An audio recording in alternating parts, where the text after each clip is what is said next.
در دادگاه ولایت مسکو سه زاده آسیای مرکزی متهم به قتل و راهزنی از گروه گتا کشته شدند. مقامات روسیه گفتند متهمان می‌خواستند فرار کنند.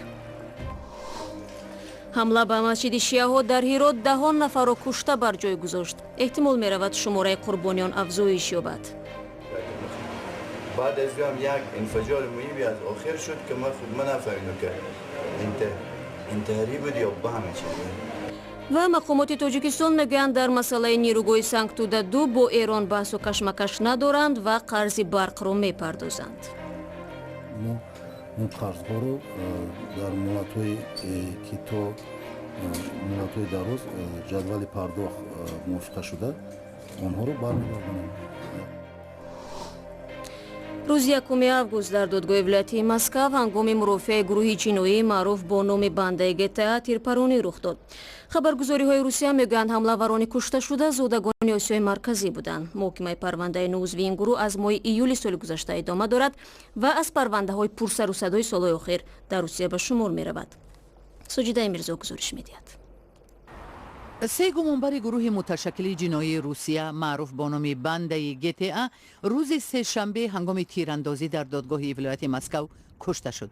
2 نگهبان 5 گمانبر را در لیفت همراهی می‌کرد. بعدی حمله یکی از آنها به نگهبان، همراهانش خود را آزاد کردند و سلاح نگهبان را به دست آوردند. در نتیجه مأموران میلیسا جراحت برداشتند. نیروهای نظامی اضافی و ماشین‌های یاری تعجیلی به محل حادثه آمدند. همه آنهایی که در داخل بنا بودند از بنا بیرون آورده شدند. نسبت این حادثه با اتهام سوءقصد به جان مقامات انتظامی، تصرف سلاح و کوشش فرار از بازداشت پرونده جنایی باز شد. نگهبانان امکان یافتند نیروهای نظامی را دعوت کنند. در آشیانه سیوم حملگران را سربازان گاردی روسیه انتظار بودند. میان آنها تیرپرانی صورت گرفت که در نتیجه یکی از سربازان جراحت برداشته 3 حملگر کشته شد. متهمان گروه گتا از جمله زادگان تاجیکستان به کشتار و رهزنی در شاهراهای روسیه در دوام سالهای 2012-2014 متهم می شوند. به گفته تفتیشات این گروه دست کم 17 راننده و مسافران را به قتل رسانیده است. رو می‌آوریم به موضوعهای دیگر. خدمات علاقه تاجیکستان میگوید که در پی متوقف شدن فعالیت نمایندگی پشته‌های بین‌المللی درآمد پشته تاجیک بیشتر شده است. الهام طویف معاون اول رئیس این نهاد روز 2 август ضمن نشست خبری گفت حجم مراسلات پشته تاجیک در قیاس به همین دوره سال گذشته بیش از 15 تن افزود. در همین حال این مقامدار میگوید برای فعالیت شرکت‌های بین‌المللی خطکشانی هیچ مانعی وجود ندارد. یگان مانعی برای فعالیت آنها در جمهوری تاجیکستان موجود ندارد. در دوره طلبات قانون اگر مراجعت کنند حجت‌ها پوره باشد، خدمات علاقه بررسی میکند و به آنها اجازتنامه طبق ترتیب مقرر شده داده میشود.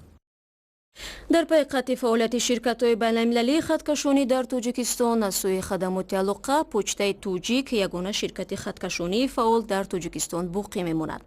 خدمات علاقه تاجیکستان حدود 2 ماه قبل فعالیت پشته‌های بین‌المللی DHL، TNT، UPC و پونی اکسپرس را برای مدت نامعین در حدود کشور بازداشت.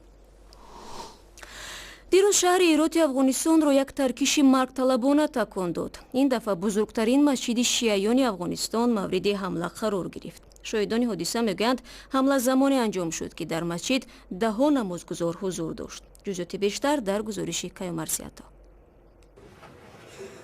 حمله مرگطلبانه در یکی از مسجدهای شیعیان افغانستان 10 کشته و زخمی بر جای گذاشت و مسجد را ویران و ولنگار کرد. بعد از چند تا فیرکس 2 تا 3 تا نارنجک انداختن. بعد از نارنجک 2 تا نارنجک بالا جا خانم‌ها انداختن، چند تا خانم زخمی شدن. در حمله انتحاری شام 1 август در مسجد شیعیان در شهر هرات حداقل 29 نفر کشته و 64 تن دیگر مجروح شدند. به گفته مقامات محلی شخص حمله کننده بعد از تیراندازی به سوی نمازگزاران خود را در این مسجد ترک کند. بعد از اینکه مرمیای نخلاص شد باز 100 تا 4 تا نارنجک انداخت. بعد از هم یک انفجار مویی از آخر شد که من نفهمیدم که انتحاری بود یا با همه چیز. برخی از نمایندگان هرات در پارلمان افغانستان با هولناک توصیف کردن این حادثه شماره افرادی را که در این مسجد حضور داشتند 300 نفر گفتند. هنوز هیچ گروه مسئولیت این حمله را بر دوش نگرفته است. در یک سال گذشته بارها اقلیت شیعی افغانستان از سوی گروه‌های تندرو از جمله گروه دولت اسلامی مورد تهدید و حمله قرار گرفتند. رو می‌آوریم به موضوعهای دیگر. رکس تیلرسن وزیر امور خارجه آمریکا گفت که ایران برخلاف روی سوزش اتمی سال 2015 عمل می‌کند. او در این باره روز 1 آگوست در شهر واشنگتن در یک نشست خبری صحبت کرد. بر اساس این سوزش که بین ایران و 5 قدرت جهانی به دست آمد، تهران فعالیت‌های اتمی‌اش را محدود کرد و تحریمات اقتصادی به ضد آن سبک شد. امروز گزارش رسید که ایران با کمیسیونی که اجرای سوزش را نظارت می‌کند از رفتار آمریکا شکایت برده است. در این باره صحبت داشتیم با تحلیلگر ایرانی بهروز بیات. جزئیات شکایت ایران با کمیسیون نظارت سوزش هسته‌ای و یا برجام معلوم است یا تهران از کدام عملکردهای آمریکا انتقاد کرده است؟ روزتون خوش. طرف ایرانی اینجوری تفسیر میکنه که امریکا با توجه به اقدامات دیگری که انجام داده، تحریم هایی که اخیراً انجام داده که در ارتباط با برنامه هسته‌ای هم نیستند، در جهت جلوگیری کردن از پیشرفت برجام عمل میکنه. خب این در واقع اصل مطلبیه که تاکنون به بیرون درس کرده و میشه گفت. منتها به نظر من دعوای اصلی دعوای سیاسیه و کمتر دعوای حقوقی. از نظر غربی ها، از نظر ایالات متحده قرار می بود که با انعقاد برجام ایران مواضع خصمانش و دشمنانش نسبت به ایالات متحده امریکا و متحدانش به ویژه اسرائیل تخفیف دهد، کاهش دهد یا به کلی از میان بردارد. عملی که صورت نگرفته. این از نگاه غربی ها آن چیزی که در واقع میشه روح برجام تلقیش کرد. از نظر ایران آنچه که روح برجام، چون طرف ایرانی هم میگوید که امریکایی‌ها متعهد به روح برجام نبودند و حرف طرف ایرانی اینه که با اینکه امریکا قول داده که سدی در برابر پیشبرد برجام نذاره، ولی عملاً اکنون این کار شده با اقداماتی که هرچند در ارتباط با برنامه هسته‌ای نیستن، ولی این اقداماتی صورت گرفته که جلوگیری بکنه. این در واقع موضوع مورد اختلافه. دونالد ترامپ رئیس جمهوری آمریکا سوزش هسته‌ای با ایران را سوزشی بد نامیده است یا امکان دارد که از این اقدام دست بکشد؟ بله، دقیقاً به همین موضوع. دونالد ترامپ قبلا گفته بود، همونجور که شما نقل کردید، که سازش بدی، منتها امریکا یک جانبه نمیتونه از این موضوع خارج بشه، چرا که تنها خواهد ماند. یعنی متحدان اروپاییش آنچه که تاکنون میشه قضاوت کرد همراهی نخواهند کرد، روسیه و چین هم که به طریق اولا همراهی نخواهند کرد. مصاحبه کامل در این باره در وبسایت ozodi.org و یا کانال آزادی ویدیو در یوتیوب نشر می شود. در ادامه موضوع ایران، مقامات تاجیکستان میگویند قرض ایران را که از حساب نیروگاه برقی سانکتودا 2 جمع شده است مرحله به مرحله پرداخت میکنند. به گفته مقامات میان دو کشور در این مسئله هیچ بحث و جنجال وجود ندارد. گزارش فرزان محمدی را تماشا میکنیم. مسئولان شرکت برق تاجیک میگویند با نهادهای مربوطه ایران در مورد ترتیب پرداخت پول استفاده نیروی برق نیروگاه سانکتودا 2 موافقه شده. این مبلغ‌ها بر اساس جدول زمانی پرداخت می‌شوند. این جدول پرداخت با امضا رسیده شده است و هر ماه ما موافق همون جدولی که پرداخت است در دایره همون ما مبلغ‌ها را هر ماه پرداخت کرده ایستادیم. یگان مشکلی نیست، آنها رو برمیگردانیم.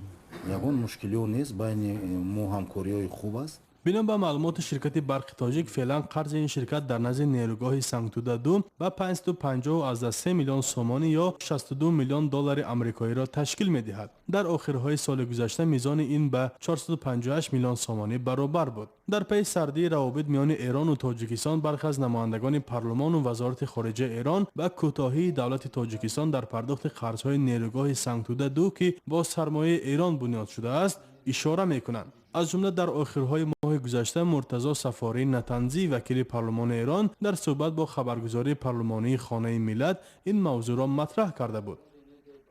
سید کمال سیدعلی مدیر عامل صندوق ضمانت صادرات ایران در ماه می سال گذشته به خبرگزاری فارس نیز گفته بود روابط سیاسی ما با حکومت تاجیکستان باید به گونه‌ای باشد که از طریق وزارت خارجه فشار بیاوریم تا از محل فروش برق پول طرف ایرانی را به موقع بدهند.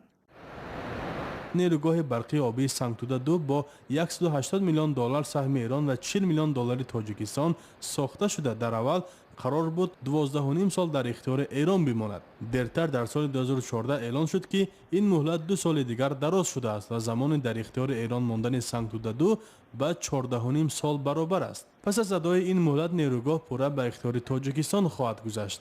نیروگاه سنگتوده 2 از 2 اگریگات عبارت بوده، اقتدار هر کدام آنها به 110 مگاوات برابر است. ислом каримов хурдии писари гулнора каримова дӯцитони кӯли ин кишварро барои таҳияи парвандаи ба қавли ӯ сохта алайҳи модараш муттаҳам кард. ин иддаои ӯ рӯзи 1 август дар ҷараёни суҳбаташ бо телевизиони бахши узбекии BBC садо дод. набираи раиси ҷумҳури пешини ӯзбекистон мегӯяд аз вазъи молии модараш хабар дошт ва иттиҳоми $2 миллиард дороии ӯ ҳеҷ асосе надорад. дӯцитони кӯли ӯзбекистон ҳафтаи гузашта гуфт ки алайҳи гулнора каримова парвандаи ҷиноӣ буз шудааст. ба гуфтаи дӯцитони каримова дар 12 кишвари хориҷӣ ба миқдори $2 миллиард сармоя дорад. барномаро бо гузорише дар бораи ҳамкориҳои тоҷикистону ӯзбекистон пай мегирем. хадамоти гумрук мегӯяд ки гардиши молу коло бо ӯзбекистонро дар ним соли ахир миллионҳо доллар зиёд кардааст. мақомоти тоҷикистон умедворанд бо гарм шудани равобит бо ин ҳамсоя кишвар доду гирифти молӣ аз ин ҳам боло хоҳад рафт. мумин аҳмадӣ мавзӯъро идома медиҳад. در 6 ماه اخیر سودا بین ولایت سوخت و ازبکستان نظر به همین دوره سال گذشته 1 برابر زیاد شده است. ریاست گمرک ولایت سوخت در نشست خبری خود روز 1 آگوست افزایش تجارت را به گرم شدن مناسبات سیاسی تاجیکستان و ازبکستان ربط دادند. واردات در دوره 6 ماه سال 2017 $25.2 میلیون را تشکیل داده باشد. صادرات به این دولت 23.3 میلیون دلار را تشکیل می‌دهد. در این نشست گفته شد که از ولایت سوخت به ازبکستان عمدتاً معدن، سمنت، کابل، قبرهای پلی‌اتیلنی صادر گردیده، از آن کشور به منطقه شمالی تاجیکستان نوری‌های مینرالی، مال‌های روزگار مثل یخدان و تلویزور، محصولات قنادی و لباس و متاع پختگین وارد گردید. بنابر آمار رسمی در سال 2015 گردش مال و کالا میان منطقه‌های شمالی تاجیکستان و ازبکستان به $8 میلیون برابر بود و این رقم در پی گرمی مناسبت‌ها بین این کشورها سال گذشته به بیش از $60 میلیون رسید. امسال تنها در 6 ماه اول ولایت سوخت ازبکستان در حجم $5 میلیون داد و گرفت کردند. بار اول است که به تاجیکستان آمدم. مردم خوب و مهمان نوازند. ما از بهتر شدن مناسبات خرسند هستیم. می‌خواهیم که داد و گرفت و رواق بیشتر شود. این حالت هم به منفعت ما و هم منفعت تاجیکستان خواهد بود.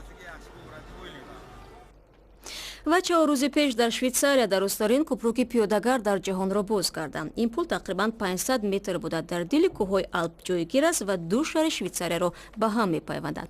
کوپروکی نو اصلا نمی‌لرزد و در بعضی جا از زمین 85 متر بلند است. 15 دقیقه که در اختیار داشتیم به انجام میرسد، اما شما میتوانید پل تقریباً 500 متری در دل کوههای آلپ جایگیر است و گراخین و زرمت دو شهر شویتساریا را به هم میپیوندد. این موضع یک محل دوست داشته سیاحانی طبیعت دوست به حساب می رود و از بالای پل وادی های زیبایی ماترهورن، ویستهورن و برنس را تماشا کردن ممکن است. این پل را سال 2010 با سبب های امنیتی بستند. کوپروکی نو را در ظرف 2 ماه و طوری ساختند که نمی لرزد.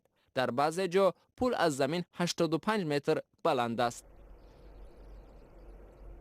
15 دقیقه که در اختیار داشتیم به انجام میرسد، اما شما میتوانید به وبسایت ما www.azadi.org بروید و با توسعه در این خبر گزارش آشنا شوید. تشکر برای همراهی و خدا نگهدار.